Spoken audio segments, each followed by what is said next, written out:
Comic Book Day, and welcome back, all you four-color funny book aficionados. This is US Comics Cast, HQ for all things comic book connected. We are John and Charlie Rivera, the co-founders of US Comics. Charlie, happy Comic Book Day. Happy Comic Book Day to you and to everyone listening and watching today. As always, we are brought to you by Bad Mary Band and Sergeant Finesse Gaming. If you haven't done so already, please hit that comment section like it's ice that you've been sleeping under for 100 years and you're flying bisons out there running amok. Amok. Gotta love amok. You know what? What? I love amok. Yeah. You know what else I love? What? The beloved quasi-leader of entire countries. Naturally, I'm talking about Argentina. And Naturally. granted, well, unless she's also lying under the ice for these many years, we can't get the actual Eva Perón. But We can't? we can't. And Our I booking tried. agent stinks. And I tried. We can get the very next best thing. Oh. I did you all a huge favor It's and true. found the cutest nerd that you have Hey. Thanks, man. not you whatsoever. The cutest nerd that you did not know was into some nerdy shit. My co-star and quasi Charlie cover your ears newest best friend. What the shit? Miss Laura Loriano. Yay! Wow. Laura. What It's an intro. Laura. Stop. Oh, we're gonna record that. That's gonna be the new intro that'll I carry like you it. around. Wow. It's a little offensive to me. Well, yeah, I'm that was blushing. the idea. Stop. Laura, thank you so much. The real star Oh, of no. Evita. Yeah, no, now, Hmm. see, now Showtime, I don't know about that. Laura! now I feel exactly that. Yeah, I was trying to hurt. I was trying to pass it on. That pain is just Pass right there, that on. right in my chest. What a son of a bitch. I get it. No. I have to say this, Thank you. Laura. At that the Evita process that we shared together, amazing. We had wonderful Really was. time on stage. Maybe though my most favorite and life-changing moment was that moment when you exposed to the world your level of nerdiness. It just took us from a solid 8.5 to an 11 on the scale. I rubbed my eyes. I had to check with people I knew. Holy Stop. bajolies. No, Oh, I was me. so happy to have another one in the fold. I think what I loved about that is when John was explaining the cast, he tends to leave out like who's actually who. So it's just stories of like, there's this dweeb in Evita. I just imagine like another Like this thing, like and with it's glasses. no, like- it's Evita. I'd be like, no, it's not. I'm actually Evita's body disappeared for 15 years. That's 17 those are TV shows. That's like Big Bang Theory when it's like the suspender, yeah, exactly. tie. exactly. And Thank then, you. then Laura shows up. Unbelievable. I've never considered throwing my brother off stage before. I'm like, I'll figure out the show. No, Just you boot this sucker off. you've definitely Stop. considered. Considered it almost every a show lot. you've done. Whatever. That's so But what do we nice. got in store? We got. We're here- back. You're done with your showtime. We have some free time, so Laura I think is on the same page. We're obligated to go see everybody's productions man. on Long Island. We have a So- lot to see because so many people came to see us. It might be more busy now that Than the show ever. has ended. we have canceling some the dues calendar. to pay. We have to Oh, repay. my goodness. We But have to- You know Give what though? back. That's all right because there's no I'm so pressure. ex- I love you get to it. sit back, say entertain me, Yeah. or my else. turn. It's my turn. Because I am a judgy bitch. Yeah. But so I think that this is proper that our first topic is going to be threefold. Oh. There's three of us, I like that wordplay. three nerdy Boricuas with nothing better to do on a Wednesday night. It's true. And you know what? I was thinking about it also cinematically. It also stands to reason that currently we really have 3 Jokers. We got, of course, Joaquin Phoenix. That's true. Doing his cut lip thing. Now he's got Lady Gaga by his side. Lady Gaga. We have, what's his face? Whose name I always immediately forget for a second because it's very ethnic. Face and, looking like Swiss cheese yeah, in the he's Batman. Just not great, but a fantastic actor. Yeah. In the Batman with Robert Pattinson. And then, of course, we've got James Gunn's new foray. We're going to have yet another Joker. That's 3, if my count is correct.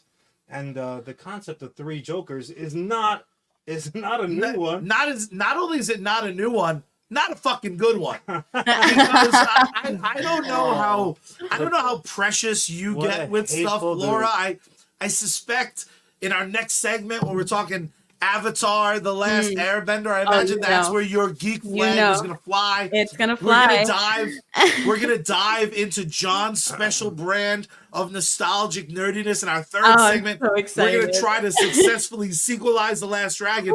But 3 Jokers is a story so bad that about a year ago on this podcast, I ranted and raved about the preposterous nature of Bruce Wayne Batman. The prosody. The world's... I liked it, though. It was, like, sold very well. Very lawyer of you. It was a good attempt. The idea of Batman being like, this guy who's my arch nemesis, there's 3 of them, struck me as so asinine level stupid. Like, on a level stupid of Batman being like, let's try another orphan child as my ward. I always imagine it like this, Laura.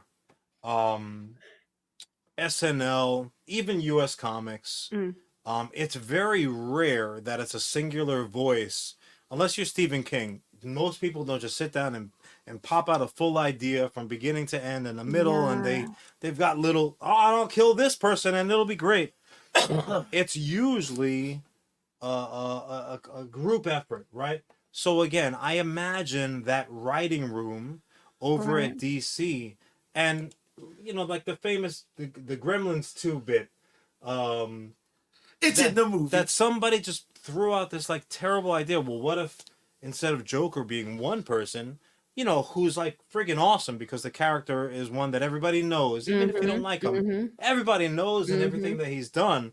What if we take that away from him and we say instead of there being one Joker, there were really 3 Jokers?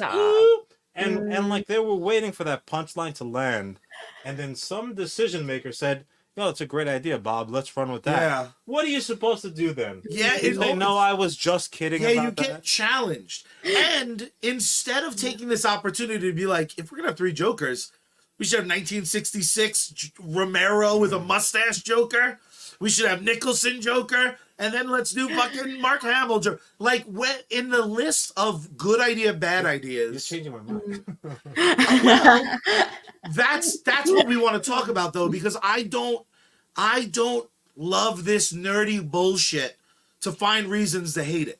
I don't. I'm on the same I page. didn't dedicate a huge chunk of my fucking personality to be like, I don't want a Puerto Rican as Mr. Storm guy. Like, there's not... Mr. Storm guy. I'm always going to want to be on your side. Yes. I will be throwing myself under the bus all episode because I think it's important. Because I'm a person who genuinely enjoys Batman Forever. Not ironically, I enjoy it for the hot mess it is. Right? I know. It's okay. I'm very feverish. Is he okay? Is he okay? I think it's worse than we thought. But I think part of the fun of this is the right talent can always save the day.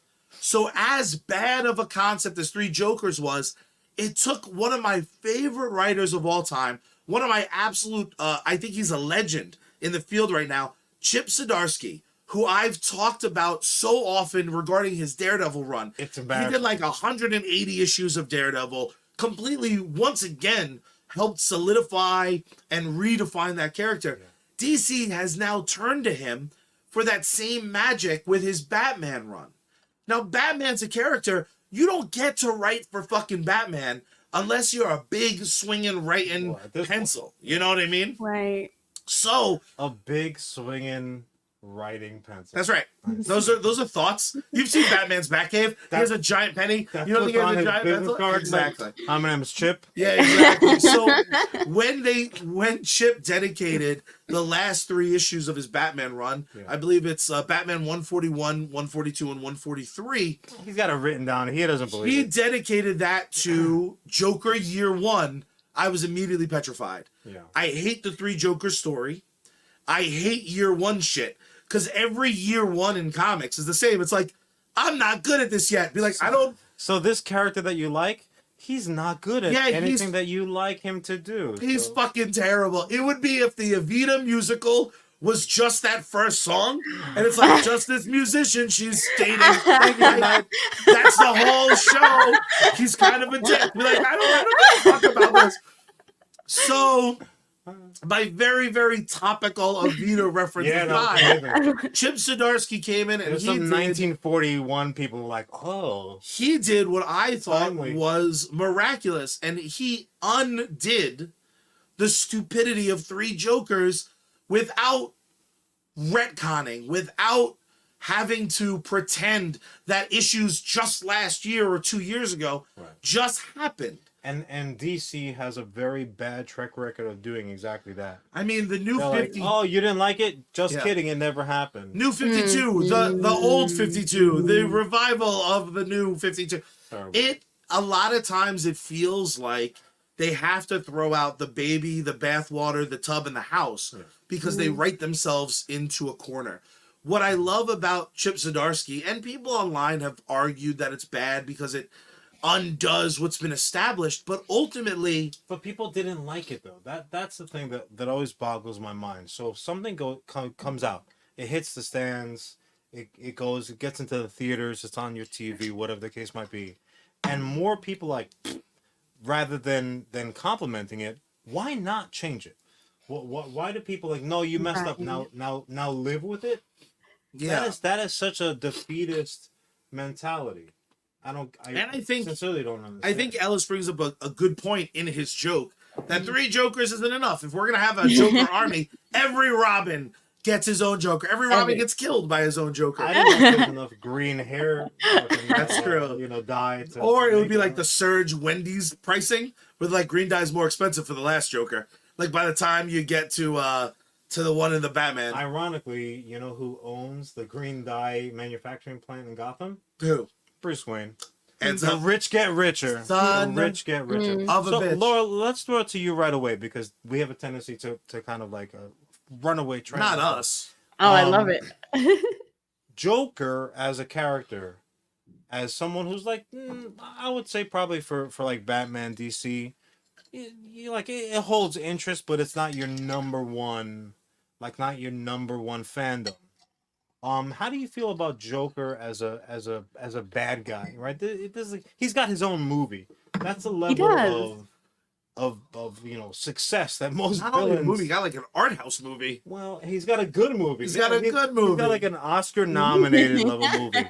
So where does Joker, just forget about good guy bad guy stuff, in the lexicon of characters for you? Where does he sit? Does he hold interest, or you're like, fuck that clown, I'm not interested? No, I love Joker. I think he's so creepy. You do? I do. You could tell Laura loves the bad boys. She's like, oh yeah, bad boys. Little pale green hair action. No, I see what it is. Stop. So Joker, some information hits for Joker. You're gonna kind of like, it's gonna pique my interest. I mean, I don't know too much enough to like have a strong opinion on the 3 Joker situation. Look, but if someone says, I'll what's give your it a favorite ice chance. cream? That's enough of an opinion, quite frankly. Yeah. You don't have to justify your favorite ice cream. Laura, do you have a favorite Joker in any of the movies, or just is the idea in general enough for you? Be like, yeah, creepy fucking clown. Let's creepy go. Creepy clowns all the way.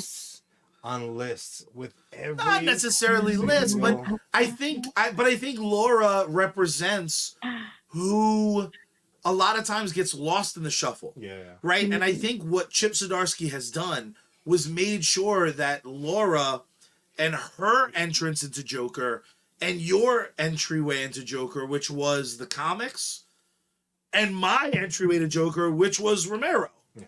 The 1966 Batman is my Batman. Those reruns on TV Land were everything for me. I'm gonna back it up. So my entry for Super Joker Friends was Super Friends. Nice. Because before I read a comic book proper before you know how to read. And Spider-Man held my hand. Fair enough. Which that's another story we'll tell one day. But so our dad came home one day from the train with a stack of comic books that some poor schlub just left behind on the subway. So my dad said, "All right, don't mind if I do." Picked it up and carried it home, and that was my proper foray into comic books. Oh wow. But before that day, just like every other kid from the 80s, I was watching Super Friends. And even at that point, because you had like Lex Luthor, you had all the villains, all the main DC really heroes and villains, like all their opposites, they were all there. And Batman's was obviously Joker at the time. Even though a couple of the lesser names. Scarecrow was like, I'm here too. It's like, shut up, Dick. Nobody cares, bro. Where's Dorothy? Yeah. Loser. There's the Cowardly Lion. Go run away. But even at that point, where all these other bad guys were just, they were playing by the bad guy playbook, right? They're like, man, gotta destroy the world. Joker was still talking mad shit. Joker's just like he was like nice bow tie there, Lex. But like he was always a different level of a character. So I don't know if that was like day one level stuff when people listening to the radio serials, like the 40s and stuff like that, was Joker hitting that hard. And it all comes from this place of, I think the most important thing about Joker is as a character, he's probably the least rigid, as opposed to a character who maybe some people haven't fucking heard of, like a Clayface, or like Scarecrow, like has become this guy with poison. What's cool about Joker is he can so easily be any version of that clown. And what's Solomon Grundy. What's brilliant, fucking backward talking nerd, or is that the dead one? I even get him confused. Solomon Grundy's the dead one. The very cool thing though about what Chip has done with Three Jokers, and ultimately the reason I think that this is a comic that if you like Joker is almost a must add to your collection or must add to your read list, is what Chip did was say, no, these are his three main personalities. And this character has always been an enigma, has always been, you don't quite know what's true or not. That's right. Well, it's Edward Enigma. The worst. You really are sometimes. What's really, really brilliant about what he's done is it's made all of them valid, in my opinion. What I think Chip did that a lot of people don't realize is it opened the door to whatever your favorite version of Joker is. If it's Nicholson, this Joker is going to sometimes act like Nicholson. He's sometimes going to act like the animated series version. He makes them all valid. All valid, all canonical, which is like my favorite thing. Because if he grew a mustache and painted over it, I'm going, hey man, that's a Joker ass thing to do. That was solid usage of the word. Thank you. What I also really, my word of the toilet paper, what also is really exciting about this was one of those stories that I thought was unfixable. I thought it was uncurable. And it took one of my favorite writers to remind me every single fucking story, be it a movie, a television show, a comic book, an anime, a cartoon, a book series, every single one of them can be revived. They can be fixed. And the course correction is not only always possible, is almost always worth exploring. Because in this age, when everyone's talking about like the Marvel movies aren't as good as they used to, we just lost Brie Larson. I'm messing up the name. Captain Marvel. Yeah. She's out. She's done now. Her contract's done. Her people said like she's fucking done with you. But it was thankless. It was fucking thankless for her. If you're gonna abuse this poor person, and then who's gonna act surprised when she just takes her? What I love about that though is it like, even though that sucks, we know from the past movies and television. All it takes is someone with a great story, someone with a great cameo. Can I just... And she could be back. Because if Chip fixed this, anything could be fixed. Now, while I agree with you, I am also at the same time furious at you. Because I haven't been in 23 Jump Street yet? Oh. Nope. Let me tell a little narrative here. Oh, God. Spill. I don't like this. You shouldn't. Give it to me. So, going back as far as I can remember in my driving career, Charlie and I would fill the time by playing a very specific game. Mm. And the game was Fix This. Matter of fact, Fix This had a lot to do with the creation of USComics existing. And we would openly challenge, like, I dare you, fix this corny ass character, story, even aspect of a character. And we would just like straight up challenge each other. Yeah. And wait, there's no way. This is so stupid, such a waste of time. Nobody can fix it. And I think to a challenge, I don't think either of us ever failed to impress the other. I think maybe by I'm just speaking. by the time we got to fixing Jaws 6, we were like, we're geniuses. We're brilliant people. Just give them a little flipper guns. It'll work out fine. Fuck yeah. Now that being said, Laura, sometimes this was like on 5-minute trips where we were already late for the movie that we were going to, whatever the case might be. Yeah, ninjas, yes.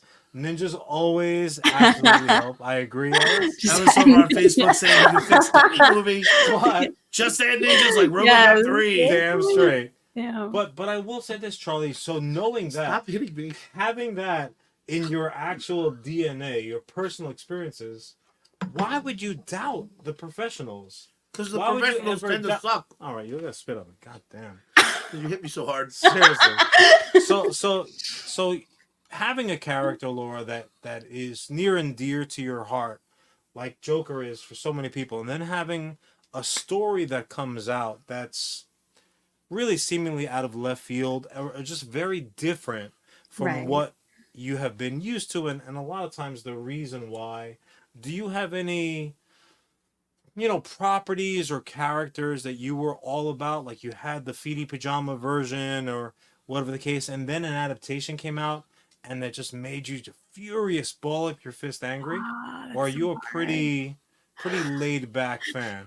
In that sense. I try to be a laid back fan. I'm very big into Disney though. So any live action Disney coming out, I'm a little wary. I'm always a little wary. And there's such good elements to it because the live actions often come with new songs. So you get a little bit of spice, something new. Mm-hmm. But oftentimes I'm left a little bit like, it doesn't hit the same as the OG, but I try to be forgiving because the stories are still being told, and that's what I really appreciate, that they're not being lost with time. That's more than fair. And actually, you raise a good point too, because for Laura it's more than fair, but me trying to defend the Return of Jafar, I'm an asshole. Yeah. No, I'm excited. Are you not excited? Devotion to Iago. Look at that. That was the real problem. What I found about stuff like that, and again, a lot of get out and go think about what you said. He's packing up a lung. What I found a lot of times is they'll make he's dying. He's really dying. They'll make an adaptation of something that we already know, but it's also 10, 15, 20 years down the road. Yeah. So what's happened? Like Harry Potter's a really good example of that because it was written originally for like a core group of kids, like age group that existed. Sure. And she was smart, and I realized that she's nerdy kind of fucking kids. She's kids that like to read. Patooey. She's kind of her name even inflames a lot of people right now, which I can appreciate that. Because she's a bitch. Well, it's questionable, but yeah. No, she's definitely a bitch. She's a bitch. However, she was smart in that she continued to write for the same group of kids. So as those kids got older and became more sophisticated, her writing for them became a little bit more sophisticated and a little bit more to where by the end of the process she was just writing for adults, no longer young adults, just straight up adults. And I feel like that's what they do a lot of times with the Disney adaptations. Whereas the true animated versions were for kids, kids. Kids that have homework and shit. And the live action ones are for those same kids, but now 15, 20 years Sure. down the Yeah. road. So Yeah. they're not really one for God, I ones. hope they never do live action Bambi because that traumatized. I don't. I think that's in the They're gonna- works. They're gonna make her ass jerky. So like they made the mom jerky in real time. No, too far. So you end up in Costco, you're like, oh no, that's why I don't like those. No, it ends up as like a free giveaway when you walk into the theater. Be like, I love jerky. Suddenly, all we got is vegans, you bro. always gotta go. I'm helping your people. Thanks, I appreciate that. I appreciate. Whatever. John, Yes. the fact of the matter is this: Chip Zdarsky. I love to scream. Chip Zdarsky's a genius. Chip Zdarsky. And if you don't think that you can manage to salvage even the dumbest fucking story any of them ever, salvageable. anything is salvageable. And if you don't think that's the case, well, then you have something in common with that toy manufacturing son of a bitch, George Lucas, because George Lucas is a liar. Why?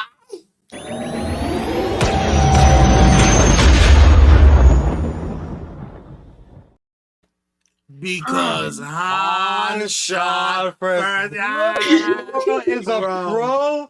Clinky. Clink, clink, These are clink, doubles. That's gotta be a quadruple. Knock it back, kids. This is Hey. gonna kill me. Mm. Fire. Fire in my belly. Oh, was straight rubbing alcohol? Yeah. I thought it'd make my insides better. Oh my god. All right. Let's be totally honest, John. I'm gonna take a nap. We did not bring the star. Yes. We did not bring this angel of a woman to the show Mm-hmm. to just talk about the shit we want to talk Yeah, about. no, that would be rude, and quite I frankly, We have to talk about the shit the world needs to talk about. Netflix number one has on its Netflix, next kid. adaptation has dropped. We've Guys. had a little bit of time to look at it. Let's talk Avatar, The Last Airbender. We're going to be mostly spoiler free. However, if it happened in the anime, it's free to talk about Yeah, that's for valid. the adaptation. Fair. I think that's So Fair. the only thing that would be Fair. off limit would be wild changes Okay. or, Sure. you know, complete show disruptors. So very Okay. little is off the table, I think. But I think we start with I need to know something before he gets started because I need to set myself up again Yeah. and kind of expose myself. So the first thing I want to Don't know. expose yourself. Oh, I'm doing it. Don't do it. I'm doing it. Before I expose myself, Cover your Laura, eyes, guys. Cover your eyes. what did you think about the source material, the original Nickelodeon anime? Oh, stop. That I know. it holds Tell us. such a special place in my heart. It came right at a time where I was the most impressionable, but I could recognize great storytelling, the character arcs, the developments, it's a whole masterclass in storytelling, that entire series.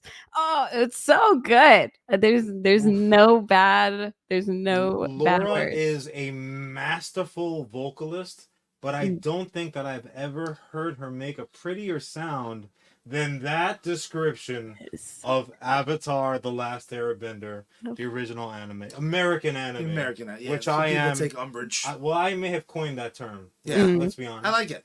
They owe you money. Yeah, Nickelodeon. Nickelodeon was just like, hey, we're just gonna drop one of the most influential things of all time, real quick. And it was one of So those things where casual. nobody expected them to do it. I was expecting like Kids Next Door, which for those of you who don't know what Kids Next Door I was, do. no shit, you I don't. do. It was like a dumb cartoon. It was Only so me dumb. and Lauren saw. Non-sleeping mother suckers. I haven't thought about that in Um, so long. Wow. You're welcome. Wow. Memory You know what? unlocked. And then when something drops like that in particular, it might just be I'm a little bougie. Let's be honest. Artistically, A I'm little. All right, shut your face. Fair enough. So a little bougie, but my instant reaction was, "What's this source material? Yeah. Where is this coming yeah. from?" Because Yeah. They were like a big orange Anything balloon, else. asshole. from my brain, I'm like, "What? What do you mean?" I was so blown away that original content and again, I'm a patriot above all else, but from an American studio, I was beside myself, and to the point where eventually I'll get there where I become a little mad. if they can do it, why isn't everyone else on the block doing Why it? aren't we getting more of Because this? Yes. Laura, you were 100% right. The character arcs, the storytelling, they were for a younger set, but they were really They were sophisticated to the mature. point They were where mature. it Yeah. holds up. Like they had, romantic arcs that a little kid is not going to give two shits about, but still sat through. Well, it was that classic. There was something. It was designed for the kids, but there was something for the adults that might be in the room. For the children. For the children. Yeah. That before we move on to Netflix's adaptation, I have to go down the road. What's wrong? Well, the rabbit hole is my topic. The rabbit hole that exists naturally, and the Charlie of it all would insist that we talk about the insanely disappointing fucking movie. Like that movie dropped. We're gonna speak about that. Look, we're in a safe place here, so we will talk about it. M. Night Shyamalan Ding Dong. I'm comfortable in saying that the American anime on Netflix was universally loved. Yeah. And anybody who didn't love it just didn't see it. There was some people who were like, "Oh, I happen to not have checked that out." I never That's heard as someone. far as it goes. I've never heard someone be like, "I haven't even heard not for me." Yeah, me either. Like sincerely in a world. Yeah, of you're people being right. Like, You're I right. don't fuck with I think some people knew how beloved it was and almost felt like ashamed to diminish anyone's joy. Yeah. So it would just be like, I mean, there were people out there who legitimately, the Joker himself, Joker stream up in the house, Joker just running roughshod all over all those suckers on Twitch. he's the fourth Joker. Laura, this Joker stream is before the Joker. Chip Zdarsky needs to get on board and write about this guy. Let's go. What's up? Not Joker, a great man? comic. A guy great at Fortnite on Twitch. Not a great comic. Every page of the comic is just Joker like, Yeah, and then Fats sticking out, Fats causing issues. That's talking ish up in the corner. Joker, thanks for being here, brother. It's good to see you. But yeah, so I would definitely agree with that. It was universally beloved. Yeah. And this was even before like a Rotten Tomato type thing. So if you heard about it, it's because someone who loved it was telling you about it. Yeah. But I don't want to color the scene, so to speak. You caught the flick in theaters, yes? I did. 2010. All right. May I just say, earlier today, and I'll share it with you privately, Laura sends me the most adorable picture of 2010 Laura Loriano with Shut up! the arrow running Amazing. down her dome. My girl, she didn't just go out in public like this on a non-Halloween day. The pride in her face. She had ownership of that fandom. funny. It was amazing. Yeah, that's right. So what was that first impression? Were you just amazed to see it up there in the flesh? The movie. Here's the tea. Back, like what's happening? Oh boy. Here's the tea. It was a date too. So I think that was double pressure. Double pressure. Wait, you went on your date with the arrow down the forehead. No, wait. I also made him an arrow to put on his hand so we could match. You know what? It's adorable. That's as close to a first date ring on it that on. I've ever heard in my life. Come That's on. amazing. Come on. That's amazing. So she set the scene. So how was the movie received? You're super fan. Not well. How long into the movie Yeah. were you like trying to scrub the fucking shit off your head? As soon as they said "ong," I was out. Oh no! As soon as they said Oh "ong," no! we said That's quick. So early, That's pretty quick. so early in the Done. film. That's pretty quick. That's pretty quick. Well, I am sorry for that experience. That is just, and I feel mostly bad for that poor dude because he's like, yeah, she good. Oh, she hates it. Oh boy, date over. Ew. Forget about it. No, we yeah. bonded. We bonded over the trauma that happened. Well, that's good. So he was also a big fan, Yeah, a fan enough, not like or me. big enough. Not big enough.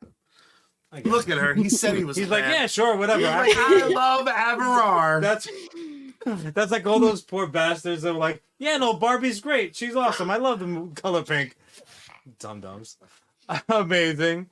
What about you? What was I your am experience? Oh, we'll get there. Oh, God. So Laura, you have my sincere apologies that you had that experience. But that picture will last forever, especially as I blast it out on social media.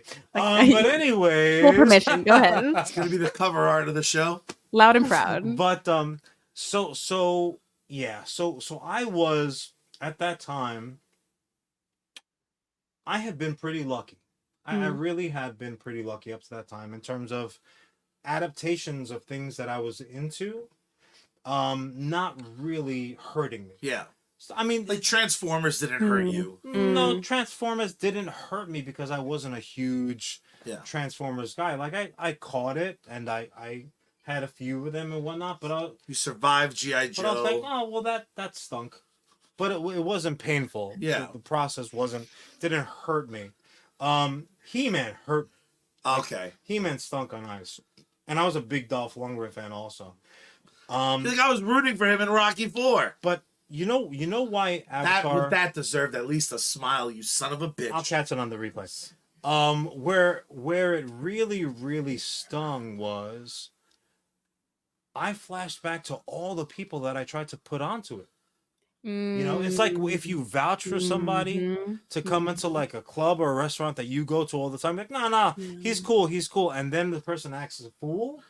That's on you now. So I was just sitting there. Anytime you brought me anywhere. I'm like, yeah, exactly. I'm glad you picked up on that. I was just sitting there thinking, I'm gonna have no rep anymore. Like my word is meaningless at this point. That's really where it got me. Also, the fact that it was a dead franchise at that point. Yeah, that's the other. You're thing right. that really I didn't think about if that. Something comes out and it's just like, just a because that really was just the first like chapter. Yes, they should have gone along. Again, you had, what did you have? You had. What did I do? 10 episodes at least, half-hour episodes versus a 2-hour movie.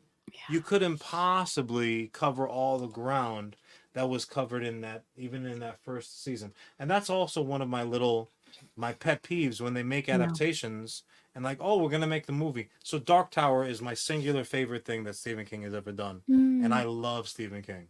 When they said they're making a Dark Tower movie, my reaction was, well, how many of them are they doing 50 movies? 50 movies? Is that what we're expecting? Every week? No, one movie, 2 hours. That's ridiculous. That to me was ridiculous. Yep. I walked in knowing it was not. I remember when you saw the trailer, how disappointed you were. I'm still mad about it. Yeah, still mad about it. But that movie was just a singular disappointment, really from credits. What about you? Here is where I have to apologize. I did not watch the cartoon. Really?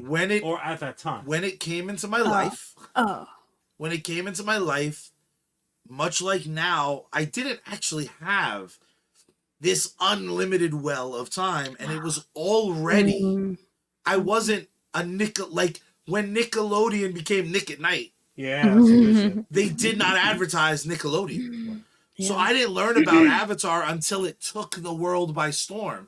Then it's 3 fucking seasons of 22 episodes, and I don't have the time. So when they said M. Night's doing a movie, I went, well, this will be at least like my intro. Oh, boy. But movie's not that bad if you have no context. The strength of I would disagree though, because the acting is so bad. But you have to understand, I had all that movie did for me. Oh, great. It's a movie about short bus kung fu kids. Like, it was terrible in that sense. What that movie did was it showed me the vague look of everybody. It gave me the central idea, which is strong. And what that movie really did, that movie's greatest sin, was that because the movie was so weak, I did not leave disliking it, but I certainly didn't want more. Right. So it was like someone describing a pretzel to me, What? and then there was like so much salt on the bite of pretzel they gave me that I'm like, well, I'm never gonna eat a pretzel again. Come on, that's So cool. people telling me like my life is now awful because they took my baby Nickelodeon show and they butchered it. Oh. Then it became this thing where I didn't want to have something I hated in my life. So if I introduced the real thing, so to date, Yeah, so let me ask you a question. Then I have never seen How did? the cartoon Avatar: The Last All Airbender. right, folks. So thanks for joining us this week once again. What the hell, man? Wow. So there's a lot of Avatar. My Are you understanding, avatarded? my Are you understanding is crazy right there's a now? new like sequel to the series Oh, anime coming out. Charlie. So it's on my list. Laura, I'm sorry. I didn't know that this was what you were dealing with. Oh no. Holy. Wow. I fully admit Wow. I'm wrong. And you've seen 2016 Ghostbusters more than once. Wow. You know You what know how many though? episodes you could have gotten in? 4. Yeah, that would have been 4 good ones. I think we should take it as an opportunity to just get together and binge Avatar: The Last Airbender with Charlie. Yeah. Solutions You know as what? opposed I to want to. fucking I hell want yeah, to man, hitting me. witness. I want to witness you seeing it for the first That's time. fair. But I That's actually insist very exciting. that for every minute that you're watching, you are also eating the saltiest pretzel that has ever been made by human hands. Damn. And you're like, "Mm, mm, mm, mm, mm, mm." I'll give you a lot to drink, Okay. as much water as you That's want. fair. Can I get one beer or no? No, Nah. How dare- Nah. a beer Nonsense. out of your mind. Mm-mm. Oh, that's shocking to me. That's crazy. Shocking. Yeah. I don't even But- know, I don't even know him anymore. Because of that, Disowned. I now want you guys to project out how blown back I was when I popped on this Netflix series and suddenly there was no Aang to be found. Mm. So I'll go first. Okay. Mainly because again, in this sense, and you know, chat, feel free to contribute this also because fandoms run deep. Netflix specifically, if I talk about Laura, I talk about a lot of the streamers and even some of the specific production houses like Sony is a big one. I'm like a fat man at heart, so I always think of them in terms of restaurants. I'm a fat right? man in execution. So if you go, it's not an executable event.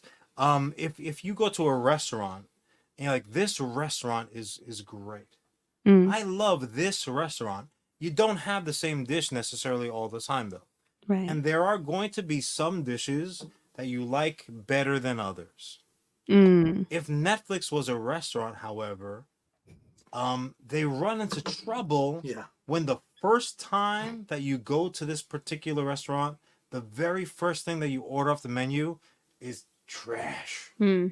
And they have had adaptations of stuff that I walked in the door loving and was furious at them about. Sure. So like the one that comes to mind is Cowboy Bebop. Okay. I love Cowboy Bebop. I don't know if you're familiar with it. So but it's good. like an actual Japanese anime. It Oh, has okay. legitimately the best soundtrack for a cartoon that you have ever. Like if Blues Brothers was a cartoon, it would be close. In my opinion, it is. I mean, probably Whiplash would be a true. more of a one for one. It's got like a very jazzy, just a hip 60s sounding soundtrack to it, but it's in the future and it's just out of this world. I love it. Netflix, again, I'm not angry at them because they weren't trying to hurt me, but they hurt me. That adaptation was not great. Joker, we will get to Robotech. Don't you worry about it. However, for one reason or another, I ended up back in this restaurant again. And this time, what I ordered off the menu was damn freaking One Piece, which is another anime that I absolutely loved. And I said, do not fuck this up, Netflix. Sure. You're lucky I'm back here. It's only because I could get a reservation on a Friday at 8 o'clock. Word. And Laura, I loved it. Okay, I I didn't see that thought, one yet. Oh, it okay. is tremendous. Are Okay. you a fan of the anime I'm a fan. of I'm not a One super Piece? fan, but I am familiar It's with it okay. enough to appreciate it. I definitely I appreciate would it. argue that someone at your level of fandom might like the live action even more Oh than man, the that's anime, exciting. Okay, yeah, which is not an insult to either. sure. Charlie lives in a world of making lists, so I've kind of fallen into line so we can converse Right, with You're a it. right. good friend. But that's still Mm, one good and one bad. sure. So here once again, and Then there was Death Note, I which arguably is like if you ordered Might have been the mozzarella first sticks one. and they gave you fresh cat turd. Yeah, Death Note, the adaptation on Oh, Netflix, no. is one of the worst things I've ever seen. it's really Ah, bad. did not Acting's see that. bad. Now Shot bad. visually though, Like special effects. it didn't look bad. The I- lighting wasn't great. I didn't think it was that's- shot well. that's really I thought they did a good nitpicky. job with the monster. Yeah, you're right. No, so I do take that back. Yeah, it looked bad. Death Note. It wasn't well, all bad. He didn't look bad. He Correct. didn't look bad. So you got Laura upset. She's throwing shit all over us. So yeah. So they were uneven for me. So it wasn't They owed as you. if.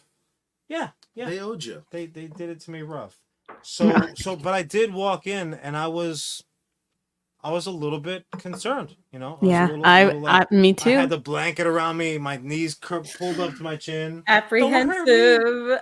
But you know what? Though my fears were not founded. I really appreciate this adaptation. Me And the too. funny thing is, they didn't go necessarily the safe route and make it a beat for beat replica Right. of the original anime. They did make changes. They did approach things certainly differently. Even the very first episode, and as Charlie's rules apply, even Aang's like origin, like he in this case, it wasn't to the last minute that he knew he was Neo.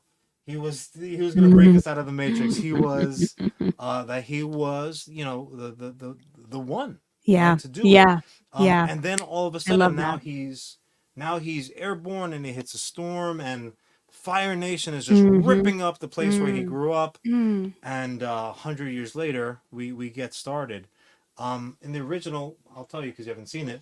In the original, he knew for a long time. He In the did. movie too. In The movie Yeah. follows Oh, more you're like right, yeah. That's fair. But That's again, fair. I thought they were just course correcting M Night's bullshit. but the way the series played it, it had a lot to do also with the relationships. Like you knew that was his guy. Yeah. You know, when the Fire Nation came along and they had similar relationships, you knew how it was going to play out. Yeah. And I'll tell you the truth, really, for as good as the overall storytelling is, the fact that they play on the relationships so much, and the series because they have longer period of time to do so, like some of the bigger battles and stuff like that, I imagine, oh my god, how are they going to do that in the series? Surprise, they're not. Yeah. There were certain moments that just did not exist in the series, and I said, all right, well, I get it, because what's important were those relationships. Yeah. Was the long-term point. storytelling. I'm super curious what resonated the most with you. What was your favorite part of this adaptation? Because for me, obviously it's the arrows. that makes sense. Obviously. You know, it's They do kind look of- sick it's- though. Those arrows look sick. I love it because they have like little They have swirls little, and little everything. details. Ooh. Oh, the little filigree. What I liked about it though was in the movie they didn't have the black. Right. It was just the details. Yeah. This having the layered details really does look rich. It looks like a real tattoo. Good. What I thought was really great though, Laura, before we kick it to you, Sure. hearing that the relationship building is even more, I thought what they do in those first few episodes, I know exactly who everyone is. I know exactly what everyone wants. Yeah. I know what everyone, like what their growth potential is, what their hurdles are going to be. For me, who doesn't have an attachment to the source material yet, Yet. I fell in love with everyone. basically I love hearing fucking that. instantly. The I love hearing goodies, that. the baddies, the tweeners, Yeah. the fucking the past avatars The that flying you bison. the fucking dude, how could you not love that cuddly son of a bitch? You mean the Charlie of the show? Just floating on in. My favorite is the platypus tail just Oh, flapping in the always. breeze. The platypus. I could not That's believe so funny. what a brilliant job they do. They did a good job. They really Crafting did. so quickly. I've seen about 4 hours of the show. And in those 4 hours, my God, I'm fully invested. That's Laura, so exciting. what was your favorite part so far List. That's about so this exciting. adaptation? Making That's so lists. exciting because I only watched the first episode because I'm savoring 'cause- every moment. As you should. As you should. But that's really exciting to know that you're 4 hours in and it's you're still singing praises. So that's really I'm exciting. obsessed. I'm obsessed. First of all, I don't think anyone's talking about this yet, unless I'm wrong. But the soundtrack so far is gorgeous. That prologue into the main title was I was blown away. And then It's a character. It's a character. when the Fire Nation theme hits, it got me right in the gut, man. Because it's nostalgic too, so I think that's probably why. But that was just immediately like wow. I can see Gyatso and Aang, the cutest like pairing Adorable. ever in the beginning. And I think just I did watch the cartoon, so knowing what's gonna happen Mhm. and watching that whole sequence go down just hit different because you know what's gonna happen. I know what's gonna happen. Right. And I have no fucking clue, but I I'm know so you didn't- excited. That's crazy. That's Your heart, crazy. you know. Oh man. So that relationship was and when he said I'm always going to be your friend. Stop. Just like the things he was saying. There was one quote where Laura, he said, yeah. You're just about the bravest person I know. Oh, my little guy. I love him so much. I love him so much. Stop. He said you're gonna wish I want there's gonna be a time where you wish you spend more time with your teachers. Like that hits different when you're an adult. That hits different. And you're like, It's true. You sit back wow. like, uh-oh. What's very funny is I feel like all the Yoda lines in the show Yeah. instantly resonate. Well, Yeah. I don't even need a trauma to occur after. Sure. It's so well. You're going to get one. I know. It's so well. I've already had like 2 tiny ones. Oh, they love freaking those little bastards. I have had such a it's been such a good time Yeah. seeing lessons play out as a lesson Yeah. and then a learned experience, Yeah. which is I feel like the superpower It like proves the of this formula. it really does, because Math. but a lot of times what happens it's very easy to be more ham-fisted. Speaking about music, I was blown away to learn that it's not just all stolen. I thought the opening sequence must be verbatim, and it's not. Heavily inspired by, Heavily, but so but is yeah, the show. it's different. The absolute cojones. It is a 1-for-1 with One Piece there. So similarly. Oh, I see what you're saying. Yeah, I thought you meant One they Piece, not the borrow show themes. One Piece. No. But again, I think the stuff that people are falling in love with are a direct result of these creators loving, They're fans. respecting, Yeah. and not feeling afraid to still craft something new. You know what Yeah, it is? yeah, So yeah. I read an article by one of the creators of the series, and as a super fan, he said, look, the missing stuff, because budgets are it's a reality. Like, And also, unfortunately, it's Isn't not, there like 1,000 episodes? well, it's not, because I think it's I thought it was 8 Is it seasons at 8? 22. I think it's 8 episodes per season, but they're an hour-long episodes. Yeah. As opposed to a 10 episode at 30 minutes. So the math, like, there's 2 hours missing, if my math is correct, which it's often not. But that being said, budgets are still a thing. So those big moments that they just could not adapt directly, they either allude to or they work around. So there were these changes that were made for artistic reasons. Sure. And he was like, "Hey, that I hate that too. I fucking hate that certain things needed to be left kind of like off to the side Of until course. until the director's cut comes out in 3 years." Um, The and- lost episode. and that for Lost me, it. I was like, that's great. Like, tell me about the shit that made you miserable about this process, because it's Right. creation, right? You're adapting and you're giving to the world another version of some shit that you love.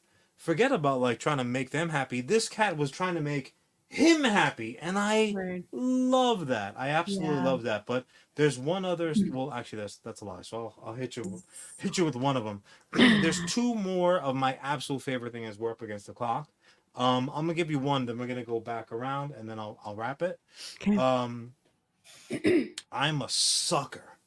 I'm an automatic sucker, an insta fan, a forever supporter of young people who are good actors. Yeah. Right? Like yeah. Sadie from our Evita cast, she could call me at 3 in the morning and be like, "I got a flat tire, come and get me." And I'll maybe think to ask, That's "Sadie, right. where were you driving? You're a child. Why do you have a flat?" She's like, "Don't worry about it, bitch, just come and get me." And I would go and get her because Sadie, great kid, awesome talent. She's an awesomely talented little baby. Yeah. And young kids like that who can act are just a different.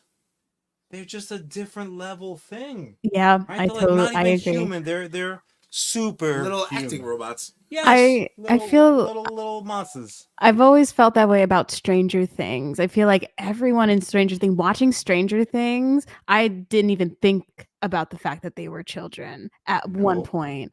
And I think that's Nope. definitely ringing true. My favorite, I think, is Sokka. He's played by Ian Ousley. He Details was come I out, know okay. details. Yeah, he was in love it. 13 Reasons Why too. He is like Sokka. It's uncanny. He opened his mouth and I'm like, "You are Sokka. That's wild." That's Wild. tremendous. Yeah. Yeah, I love it. And that's the kind of stuff that will root you to a story where Mm, you just like, no, like it takes away that whatever the trepidation that you had, like the little tinglies, the jambles, as it were, it just goes away and you can sit yes. back Yeah, you and can actually just enjoy relax. You're the trusting the only actors. Yeah. yes, the only real anxiety that remains is as I'm watching, Destroying the set. kick the hell out of the computer. As I'm watching, just occasionally my eyes will dart over to the time and be like, "Oh shit, only 14 more minutes." Me Okay, let's too. go. Me too. Like that's as far as it goes. What about you, Charlie? What's your Charlie list favorite thing thus far? I think my favorite thing so far is they have built such a beautiful world.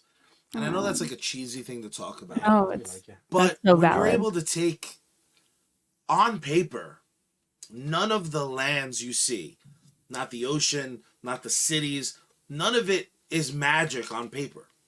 All of it is kind of based on shit we've seen. Sure. They put such a beautiful, like almost, this is the wrong word, almost like a fucking magic patina on everything that it all fits so well. I think every department worked masterfully together. Yeah. The makeup team, the costume team, the set design team, Costumes are next the level. design team, everything feels so unique to its world without having that kind of artificial vibe to it. And when you're dealing with like magic fire, magic water, magic dirt, fucking wibbly wobbly air, when you animate fucking air and I go like, "Oh, that's some dope air." Animated done something right. air. What That's the best heck, air I've man? ever seen. That's the Wiggle best woggles. air. I want to Yes. give a raise to the guy who's in charge of Wiggle Woggles. And this year, the Oscar for Best Wiggle Woggle goes to. I just think it's no, a 100%. beautiful show. It looks like Bob Ross painted the entire series. That's actually a really perfect way of putting it. No, it is. It's beautiful to look at. You know, you could watch the show with like no volume and just the closed captions on. Much like this cast. Don't though. Oh, See what you did there? See what you did? Whoa. The last thing that carried over for me, and it was one of the things that hit from the original series did not really hit in the last movie, but is back with a vengeance now with this new series adaptation. Catch it now on Netflix. There is a reverence for the elder generation in this story, and you can Real not close to me. home. You son of- What happened? so it is something that rang so true, growing up with my grandma right there, being able to just ask questions and get get a first person perspective about experiences and all that jazz, and the fact that with the extra time that they had in the storytelling, that's where they use it. If you really look, I think, at the breakdown as a 1-for-1, if you wanted to turn this story into a 2-hour flick, that's going first on the chopping block. You're like, fucking oldies that are not gonna throw down, that aren't always particularly good to look at. Homeboy from Star Wars is all over the series and is always spitting something super quotable. You could see it as a t-shirt at some point. Those relationships on the good side, like the white hat and black hat sides, they're so important. And that might be a cultural thing, because obviously we know in Asian cultures they revere their elderly. Here we tend to throw them away or not give them much credence. And sometimes it's just, We'll throw you away, buddy. son of a bitch. Good luck. Sometimes you need a totally unconnected narrative to tell somebody a point, right? Yeah. Because you're not going to be hurling fireballs or flying through the sky anytime soon. But you know what? You can. I'm gonna though. In a long enough timeline, it'll happen. I got this. Yeah, I can see it. But you definitely can talk to somebody in your family that, ask them a story. You can tell them, not me, you rap bastard. It's so bad. It's just, and the problem is, this is not for the show. This is just all Just day. every day. All day. 3 in the morning, he's like, hey, can I tell you something? I love that. No, it's just a tremendous show. Anyone who has not seen the Netflix adaptation as of yet, get on it. We all know you have Netflix. Probably steal somebody's password. It's fine. And while you're at it, if you are caught up with the series on Netflix, and like Charlie, you're a little bit of a monster and haven't seen the original American anime, correct that. Laura Immediately. And I will have a super salty pretzel for Charlie as he catches up. Don't be the salty pretzel guy, or gal. Just watch. Watch it on your own, because it is so worth it, even if you're enjoying the American anime. Especially if you're enjoying it. Yeah. Why not take more good? More is better. In my opinion. Yeah. Except when Always. it comes to salt on a pretzel. Laura, I have a very specific favor to ask She's you. right there. Why are you yelling at her? She's right. She's like 2 feet away. She's so close to me. Yeah, she is close over here. Even That's closer. true. Laura, when you're on the internet and you see like a terrible, shitty fake ad, have you ever once been like, I'm gonna buy that Squatch soap because this guy hilariously told me to while I'm trying to watch Oh no. a fucking ad? You know what's worse than that? The fake stories like, oh, this person on the subway, they really got what was coming. No, they didn't. The That's fake, the worst acted scene I've ever seen in fake my life. fucking podcast are the ones that drive me insane. Because legitimately, I'm not sure if you've seen these, Laura. It'll be like, hey, Laura, I can't help but notice your hair is extra bouncy today. Did you know Gosh, that 3 out Bob. of 4 shampoos Thanks have for carcinogen? noticing. I'm a Laura, what I'm marketer's telling you- queen. No. What I'm telling Laura's like, you, that sounds legit. I'm in. I was Is gonna we're say. we're not like these other piece of garbage pods that Laura loves so much who sell out for random brands. We're not just going to take money from anyone who's willing to pay. We're going to go to our friends and family who are willing to pay. That's why, once Like again, good people. today we are brought to you by one of our absolute favorite bands, and that, of course, is Bad Mary. You heard them during the beginning. You're going to hear them during the end of the show. If you're wondering where else you can catch their act, Oh, sick. you can follow them at Bad Mary just Band wondering. across all social media platforms. Hey, Charlie, Yeah. where can I catch the act? Well, over at Bad Mary Band across all social media. You can support them over at patreon.com/Bad Mary Band. You can stay up to date at badmary.com for merch, upcoming performances. My favorite part, John, sincerely, I have a lot is of their merch. Looks entire. I know, I'm very jealous of you. Several is Hey, Bad Mary, Fat Boy side of this. Let me help you help me. your biggest fan. Their entire, literally, your Bad Mary's entire discography. I was not going there. I liked it. I was not their going there. entire discography is available across all music streaming platforms. Goddamn right, but it still begs the question: where we dropping? As always, the answer is with Sergeant Finesse. He's making some changes. Christian is up in the house. What is up, Christian? You're just Hi, in time for the Christian. ads. Christian of Secret in time. Stash fame.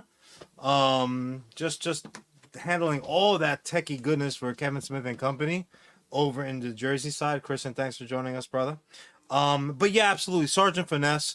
Currently, he's gaming on Kick, but also as well as on TikTok, which I was like, that's a thing? All right, if you say so. Multiple streams every day, outstanding video game content, supporter games, co-streams, giveaways, contests. Don't be a sucker. Check him out today. When the Sergeant's on deck, you salute. But also as well as Charlie. Yeah? Charlie. Yeah? We have a very, very special sponsor today. Oh! Officially unofficial. And that is none other than the backup band to Miss Laura Loriano herself. Oh, snappy, Oh nappy. yeah, Stop. Nightwork Yay. is ripping up Ooh. ripping up the airways live. Laura, walk us through where we can hear and see Nightwork coming. Long Island is not ready. We have a hot summer coming up. Nightwork is a high energy music of the decades band. We have a full horn section. We do 70s, 80s, 90s current. I do a mean Bruno Mars medley. Can't wait to just rip it up this summer. We are NITE work, Nightwork. You can find us on Facebook and Instagram. You'll find us on both. We'll post the links. Yeah, post the links. I don't know if the listeners are familiar with Long Island, but we're at Venetian Shores. We're at Tiki Joe's. We're at Machette Beach. We're all over. We're in Nassau. We're at Platt Deutsch on March 8th. Platt Deutsch is in Nassau. So that's our first one. A road trip. And that's Let's perfect go. timing as the weather's starting to change over. Once it gets People are shaking hot, off that winter baloney. it's gonna be so nice. That's amazing. The vibes are That's immaculate. amazing. Come down. Hell yeah. And again, anyone who doesn't know Laura and what she does, first and first, mostly shame on you. But she is just immensely talented. She's not gonna surround herself with anything less than. So obviously, every musician that's involved with that gig or those gigs are just awesomely talented as well. I can't wait. We're gonna have fun. We're gonna rip it up. The summer nights are going to be 2024. filled Let's go to the brim. Christian, you already know, my brother. We have a corner of the condo put aside for you. So pack the bags, head over to Long Island. Just freaking awesome. And again, obviously, we very much appreciate you being here, Laura. However, that being said, I'm going to have to regale you with some stuff that is going to be, I realize, a first time, not just for you, but for a lot of the listeners and viewers out there, because this elevator pitch, Charlie, this is going to be a throwback. Now, what's really good for those at home, our studio playing at home. Our studio is expanding. I would like to formally introduce, before you even get on the elevator, I would like to introduce you to the brand new president of our film division. Believe it or not, it is one Laura right here. Not only does she congratulations, honor.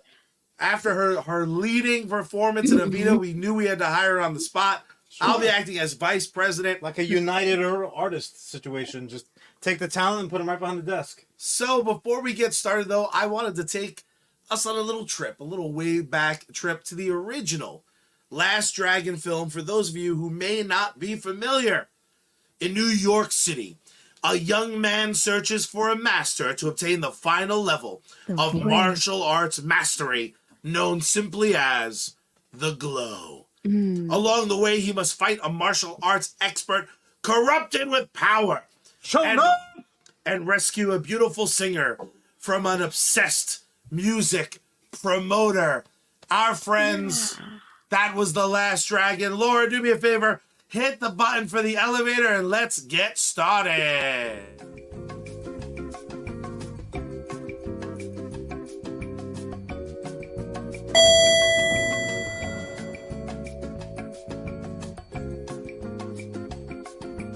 I gotta go vertical on this one. Oh boy. I hope this is a tall building, because this one's gonna be real.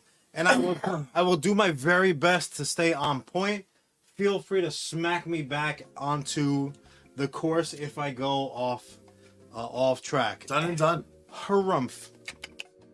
After the electrifying events of 1985's The Last Dragon, our heroes,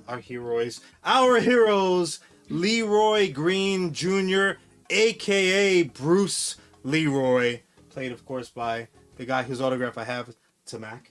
I'm off track already. Come on, man, get on it. And the gorgeous and talented Laura Charles, I gotta do it, played by Vanity, my original boy crush. Oh God, I love her so much. They engage in a whirlwind romance that results in them getting married and having a son. Beautiful. And he's named Billy Lowe. That's right, Bruce Lee's character from Game of Death, because, you know, Bruce Leroy don't fuck around. However, we also have Shonuff, who in our adaptation is going to be played by, because the actual Shonuff is passed, sadly. Rest well. Rest in power. Who's sir. the master? Different guy. It's going to be Busta Rhymes. Is going to be playing Shonuff, reprising his role from that music video. Thanks a lot, Joker. Leave it to a Joker to fucking smack me around. Well, Busta Rhymes is going to be playing Shonuff this time. He disappears. What a great fucking casting. Yeah, I know. He disappears from New York City after his defeat. However, Eddie Arcadian is sent to jail. In the meantime, the evil music producer, his now ex-girlfriend, Angela Viraco, who's, by the way, played by Tony Award-winning Faith Prince in the movie. If you get a chance to watch it, you will see a very young Faith Prince who won her Tony for 1992's Guys and Dolls. Amazing. So she's gonna be taking over the company. Already kissing the president. I know. Good. Musical theater fucking history. Thank you. She assumes control of his fledgling recording studio. She changes the name to Dirty Boy Records. Hot. Because, you know, her record. And she moves it out west. She turns it into a huge success because women power. Who else? Now, Mama and Daddy Green, they retire. They go down to Florida. And Eddie and Sophia follow them. Eddie is also dead in real life, the actor. Oh. He passed away at like 41. And Sophia was Keisha Knight Pullman from the Cosby Show. Oh, shit. And she's like a baby, a barely out of the uterus baby in the movie. It's crazy talk. But that all being said, they go down to Florida. We get them off the playing field. Johnny, Yu, and Ty, they take over Leroy's Kung Fu studio. And Leroy, because he's now like a community leader, he rid them of their... He was the last dragon. He was the last dragon, so he naturally takes over Daddy Green's Pizza because that's a staple of the neighborhood. Fine. But he's also now a single dad, just doing the best that he can with a little boy. What the hell's his name? I forgot already. Billy Lowe. Okay. So that's our setup. Now, sadly, and this is real life also, Laura Charles passes away too young. Damn! R.I.P. Vanity. Oh, I love you so much, baby. And Leroy is overwhelmed by running the pizza parlor and his newfound role as a civic leader, which leaves Billy, little Billy, basically raising himself. Played by Jaden Smith. Well, he's a kid. We just need a good kid actor. So definitely not Jaden Smith. Actually, I left this off too. It's a kid voice actor because this is not live action. This is this sequel is coming to us in a Pixar animation style. I specifically want the cat. Thank you. Nope. Props. I specifically want the people who saw this movie, like when I did in the mid '80s, who now have kids on their own. I want them to sit side by side and be equally into it. That's the entire point of the presentation.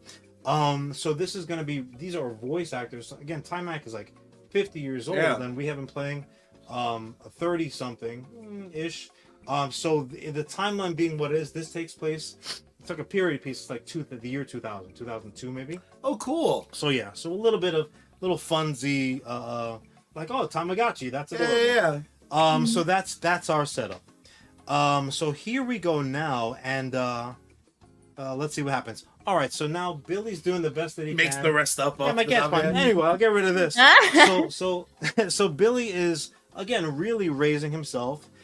He's spending a lot of his time at the dojo and doing kung fu training, but then latchkey and getting himself in. You know, his dad doesn't get out of the pizzeria. He's also, you know, Bruce Leroy is not really doing much fighting. He's fighting the cholesterol because he's in the pizzeria all day, doing what he's got to do to put food on the table. And look, you know, he gets into beef. He's a kid. Fights on the street, fights in school. Starting to like rub the wrong way against authority figures. Oh shit! It's like a very common story that you would see. Now, phone call is sent out because Billy has gotten to actually a pretty bad fight, fighting multiple kids. The police were involved, and the school has no other option other than to sadly expel him. Oh no! Now they try to reach Bruce Leroy. But they can't reach him. He's upstate. He's at like a small business owners conference, whatever. The next person on that emergency contact list is Johnny Yu. So Johnny gets the phone call. Hey, you got to come pick this kid up. He's causing trouble. He's kicked out of school. Get him out of here. Otherwise, we can't really speak to it. We'll send him with the police. Johnny shows up. Oh my God, your dad's going to be so mad, so disappointed. You don't have any idea. And he starts to regale him with the stories about the old days. There was this guy, and you know, he was gonna rip up the neighborhood, and you know, your grandparents' shop was almost destroyed, and you know, he's making this kid feel really bad for what he did, which is kind of understandable. But at this point now, the kid don't want to hear it anymore, so he's like, you know, straight faced, no emotions. Eventually, as Johnny's just yammering away, he puts on his headphones. Disrespectful. A little disrespectful. He puts on his shades. Maybe you catch a little glint of, I don't know, a little red. No, in the air. Say it isn't so. He is not about it. Now, we go backwards. Leroy gets back from that leaders conference upstate. He puts down his luggage. He drops his keys into a some dumb goy dish, and he walks over. This is 2000, so he hits the button for his answering machine. And we're all expecting to hear a message from the school, right? But it's actually one from Ty, who was a little kid when we saw him last. Ty is explaining that Billy is missing and that Johnny is in the hospital. Oh no! Oh no! Whoa. Running directly to the hospital. He finds Johnny's in a coma and in the ICU. Ty explains that he has some more bad news for Leroy. And then you actually get a little montage. You know, we're animated, so we can do this stuff. You get a montage of Leroy outside Billy's school, the kung fu school, the pizza shop, the movie theater, ultimately at the cemetery. He's standing in front of Laura's grave, Laura Charles. Tears are flowing. He apologized for making a mess. And this is where Billy finds him. So Billy's back now. Seeing his son, Leroy goes to run towards him, but he's quickly knocked off his feet by a swift kick from really out of nowhere. Bust the bust. Sends red sparks flying. That's the evil glow. From the ground, our hero sees none other than Shonuff standing directly behind his son with a hand on his shoulder. Oh no! Oh, who's the master now? Leroy. Without hesitation. I busted a play in so bad. Oh, he gonna. Billy answers, Shonuff. Ooh, that hurts. Oh, that hurts me just to say. Now he's furious. Leroy does a little quick kick up from his back, and we detect a flicker of that old golden glow, which, by the way, I sent Laura a clip of that final fight. So good. Laura, that shit was real, right? It's real. So He's got the Golden Globe, but it's weak, Charlie. It's weak, Laura. He goes up, and him and Leroy, they go, Shonuff and Leroy, they go into that old dance. They're fighting. They're trading blows amongst the headstones. Funeral fights always go really big. Until Sho delivers a double kick with his Converse. He kicks him right in the chest. He sends him flying like 20 yards. Oh, I want to see 2000's version of Shonuff so bad. He realizes that, I'm in trouble right here. He scrambles up to his feet. He pulls out the memorial patch. He pulls a memorial bench, rather, that's close by. He throws the bench at Shonuff. The Shogun of Harlem takes a defensive pose, but 3 feet in front of him, the bench explodes in a familiar explosion of red sparks. As the camera pulls back, it reveals Billy soaring through the air in a flying kick pose. He knocked the bench out of the air. He's engulfed in an angry red glow. Now we got a close-up of Leroy's unbelieving face. Blackout. Amazing. Turns out that Shonuff also went out west after the events of the original. He got by betting on himself in unsanctioned street fighting and continued his martial arts training a la Clubber Lang. The streets were his dojo. He also, though, kept in contact with Eddie in prison, and as certain talent were released from prison, Shonuff got them reintroduced to a life of crime. So he's basically building a small army. Many of these creeps made their way over to Dirty Boy Records and started successful gangster rap records. Again, this is 2020, so this is the thing. So now we're casting the voice acting, because we're gonna make them look how we want them to look. We're casting the entirety of the living Wu-Tang Clan. Shut the fuck up. We're casting Sold. Cypress Hill. Sold. We're casting Onyx. I don't need my more God. bitch. Sticky fingers just coming up to you. You know there's trouble. Wu-Tang Clan ain't nothing to fuck Yeah, with. that's right. You're right. So these are the cats. They've been putting out angry, divisive music at that time, and they've made impressionable young kids act stupid. Straight Shit, to the iPod. That's what happened to Billy, bro. So Sho has also been teaching them the ways of grunge fu, as he calls it, and they all have, at least to some level, that red glow about them. Fuck. We also learn that it was Shonuff that threw Johnny that vicious beating that ended up in the hospital. We just didn't see it. And then he recruited Billy to his side. Like, look, that's what I do, bro. Blah blah. Wrapping up. We learn all this because Angela reached out to Johnny and Ty when Eddie was released from prison shortly. Summarily, he took control of Dirty Boy Records because he was still the owner of Record. And with all the now martial art expert ex-cons in the fold, there was really nobody at all to push back. This was all disclosed at the hospital where Johnny is now out of his coma. The next day, he's released from the hospital, and Leroy, Johnny, and Ty arrive at a full kung fu school where all of their students, even from years back, they're waiting to welcome their teachers back. The celebration, though, doesn't last very long. Several big black big boy Benzes, Hummers, Escalades, they all roll to a stop outside of the How do they dojo. In the brakes. So then what happens? So now you realize it's all the ex-cons, it's Shonuff, it's Eddie, it's basically all the black hats that we have to throw at this movie. They get out on the street. Leroy, come out here, Leroy. He's straight up calling him out, and they're like, oh, you gotta be kidding me. So now our heroes and the students from past and present, everybody comes out. This is like a street party, but there's no music playing. Oh shit.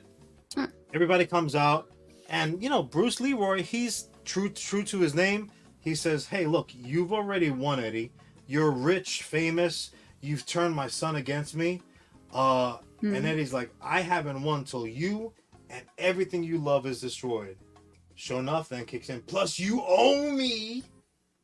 You're going to admit to everyone, including your kid, I'm the master.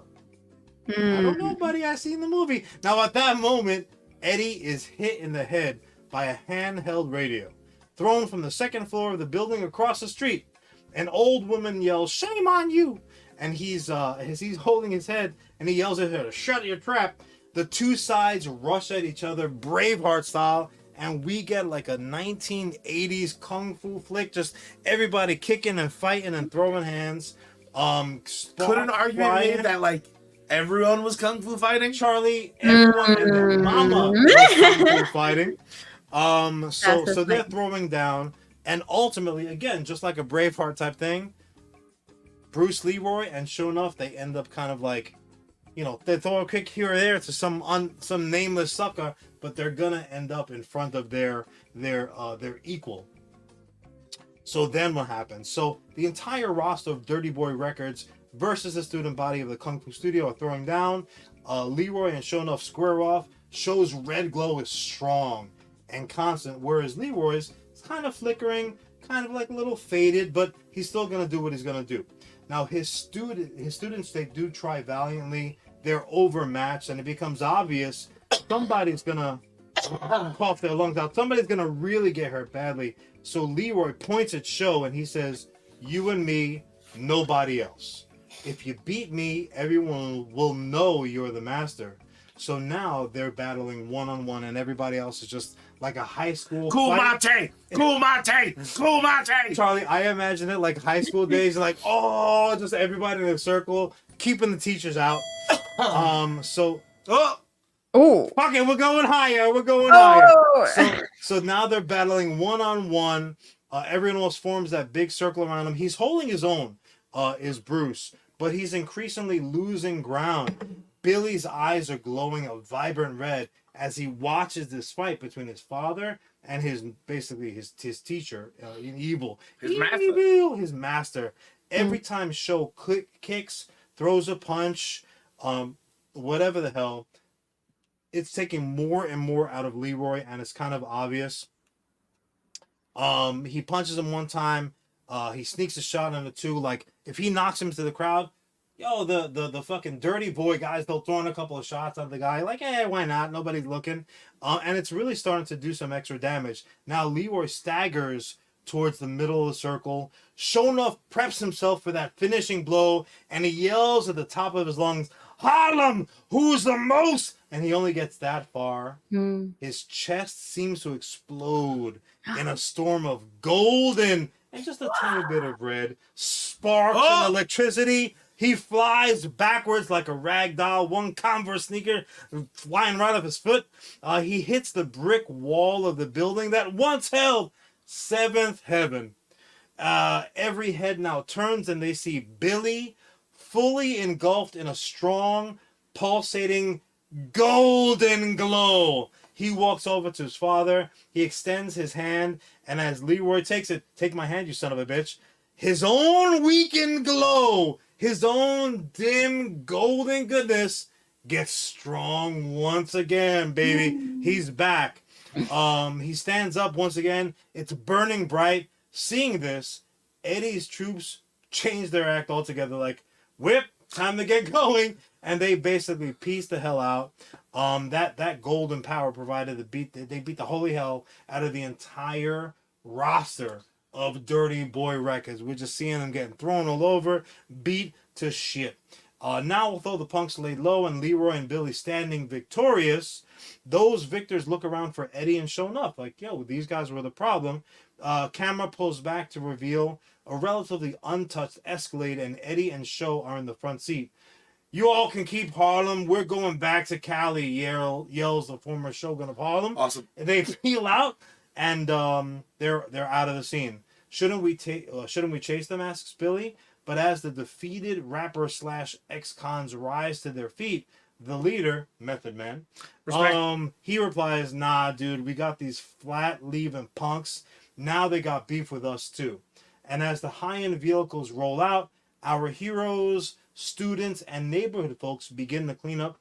As the camera pans back and above the scene, we notice that while the surrounding area is kind of dreary and dark, there is a golden glow emanating from the scene as Seventh Heaven from Vanity plays roll credits. That's how we're doing the sequel, son. Give it to me. I think Christian put it best. You've been That's Venmo right. the 65 mil. Go. Soundtrack deal in the works. I Christian, that soundtrack is going to be fire. I have two requirements. Yes. All right, let's go. Hit me. As advertisements, Mm-hmm. I need 5 shorts about Sho'nuff Oh, getting Mm. like his fucking mojo back. like his West Coast adventures. His West Coast adventures, teasing and setting us up. Also, I'm gonna need the obligatory, the kid remembering a speech his dad gave him, maybe at the mom's funeral, and that's what kind of ignites the golden glow in him. Watching his fucking dad, who, like he always. a little memory montage. I want the kid. I seeing want his dad get beat up. being that we have the ability to live in this animated world. Yeah. We really need to hit the nail on the head for the kind of dummies half paying attention. Just showing up in Pixar style. It's automatic. That's Laura, it. any That's requirements from the new president of production? You know, I think that your passion and your detail just sold me. I think I'm good. Give me a song. Give me a song in the credits. This is 100% done deal. That's the easy part. That's gonna save our bottom line. Yeah, you're saving us money. Excellent. I'm not even joking. I realize that there are going to be a lot of viewers and listeners and whatnot. You have no idea what The Last Dragon is. Berry Gordy brought us a 1985 masterpiece. The soundtrack is ridiculous, but this is the sequel. I have one more requirement, actually. Oh, that's just 3 requirements. I have a third requirement. I need. It can't be The Last Dragon 2. Oh, I need a title. Well, it's actually that can kind of live without The Last Dragon. Well, technically, it's The Last Dragon 2, just for connective purposes. Yeah. ... The Golden Glow. Because we're gonna advertise this as the Golden Glow, and then the treat for everyone at home is that it's The Last Dragon 2. Listen, I love it. Far be it from me to tell you how to promote my imaginary movies. Last Dragon 2, The Golden Glow. In theaters exclusively until it's streaming. Exactly right. And then we're going to scream the fuck out of it. Ladies and gentlemen, you have some homework. The phenomenal Laura. Check out her project. Hit it with that social again. Yeah, Thank Laura, you so much. Do we have anything for the socials? Thank you for having me, guys. This was so much fun. It's That's our absolute pleasure. That's at Laura Laureano. LAUREANO. Nice. What about Night Work? Do you guys have social media for them yet? Night Work. Yeah, just look up Night Work on Facebook. You'll find them. for the audio, we will post all of that stuff in the links and stuff like that, so it's live. Sweet. Or at least we'll intend to. No, we'll do it. That'll be not your stuff. I'll remember. Oh yeah, that's true. Laura, sincerely, thank you so much for joining us. You classed up the act like usual. This is great. I sincerely, I have to double down to have someone as cool and as fun and talented, and just look at her. I'm really great. To have that level of fandom factor in on top of all that amazing other shit is just mind-boggling to me. But so really appreciate that it exists. Thank you so much for joining us. I have a requirement also, and this isn't even part of my pitch. You got to come back and do it again. Let's go. Your fandoms run deep. Yeah, you Let's go. I'm ready. That's a recorded commitment. We're gonna hold you. We got the lawyers. Thank you for being. One more favor to ask. Oh man, it doesn't end. Of both you, Laura, and John, I need you guys to pantomime the only way we end each and every episode of US Comics. It's a few simple steps. First, you gotta turn the power on. Then you gotta turn the volume up. Tune Bad Mary and open up the window wide and scream out. It's the night sky. Save my space girl. We out.